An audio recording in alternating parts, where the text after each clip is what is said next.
E hoje aqui dentro do estúdio estou recebendo o Roberto Indec, ele é especialista em mercado financeiro, analista de investimentos. Obrigado, viu, Roberto, pela sua colaboração com a gente. Boa noite. Boa noite.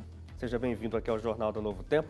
Antes de eu repassar aqui as perguntas que já chegam, Roberto, sobre investimento, vamos falar um pouco sobre a poupança, porque eu sei que é um tema que você aborda bastante e a poupança, como a gente viu aí, talvez seja o principal, posso dizer, investimento que o brasileiro faz. Dá para chamar poupança de investimento? Não, de forma alguma. Acho que a poupança ela vem até do verbo poupar, né? Isso significa que não é um investimento, não é uma aplicação. Acho que como a própria matéria disse, a gente vê que pela facilidade as pessoas acabam optando pela poupança.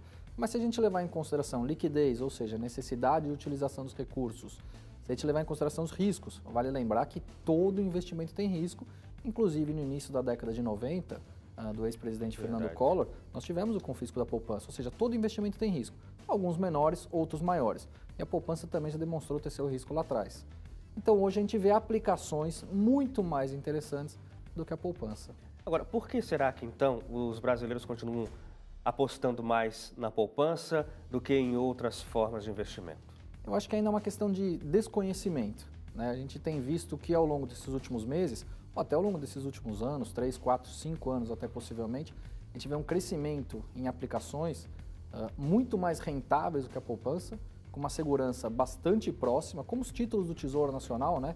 Os títulos do Tesouro Direto, são títulos emitidos pelo governo, você como se estivesse emprestando seu dinheiro para o governo, investir em infraestrutura, em saúde, e por isso você recebe uns juros. Ou seja, esses títulos do Tesouro Direto, eles te pagam melhor do que a poupança em termos de rendimento, a segurança é bastante próxima, porque ambos têm o risco governamental, e a liquidez também, ou seja, os resgates também podem ser feitos de uma forma diária.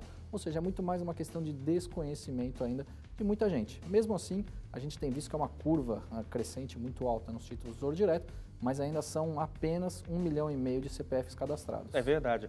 Agora, uma outra coisa interessante sobre a poupança é que ela tem até uma função, digamos, social, porque o dinheiro da poupança é usado pelo governo para fazer os empréstimos para a construção de moradias, não é?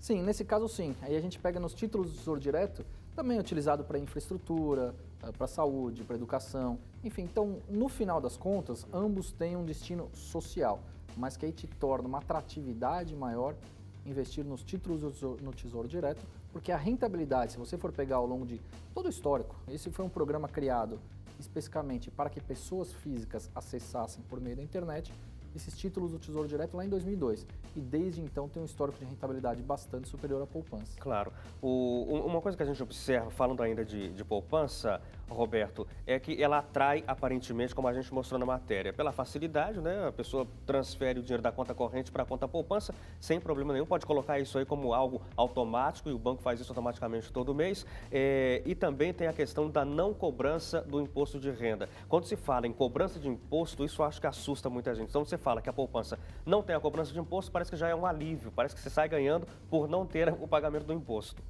Então, a facilidade é exatamente isso aí. Agora, a questão do imposto de renda, eu acho que mesmo se você tirar a questão do pagamento do imposto de renda, que inclusive ele incide única e exclusivamente sobre os rendimentos da aplicação financeira, essas outras aplicações ainda se tornam mais rentáveis do que a poupança. Então, por isso que a gente julga esse crescimento todo da poupança, mesmo com a expectativa de recuo da taxa de juros, como a gente já tem visto ao longo desses últimos meses, expectativa que continue assim pelo menos até o final do ano, como um puro desconhecimento de outras aplicações financeiras, ou até pela facilidade também, que é o que você mesmo disse, de deixar lá o dinheiro na poupança e ter um rendimento, mesmo que ele seja pior, mas por ter essa facilidade, não ter nenhum tipo de complicação, que na verdade não é uma complicação, né? Hoje, com as plataformas de investimento hoje crescendo bastante aqui no nosso país, também é muito simples. Você tirar esse dinheiro do seu banco, fazer uma transferência e realizar essa aplicação, não vai levar mais do que 5 minutos.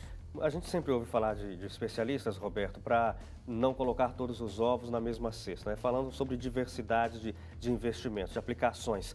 Num caso como esse, voltando a falar da poupança mais uma vez, só insistindo porque a gente tem isso como algo muito forte entre os brasileiros, mas seria uma ideia interessante manter outros investimentos e deixar alguma coisa poupada, quer dizer, guardada, não necessariamente investida na poupança? Não, absolutamente não. Não? E essa é uma pergunta que muita gente me faz. Mas é que nem a gente estava falando agora, por exemplo, os títulos do Tesouro Direto, eles também têm liquidez diária, então não faz o menor sentido mais qualquer pessoa ter dinheiro na poupança.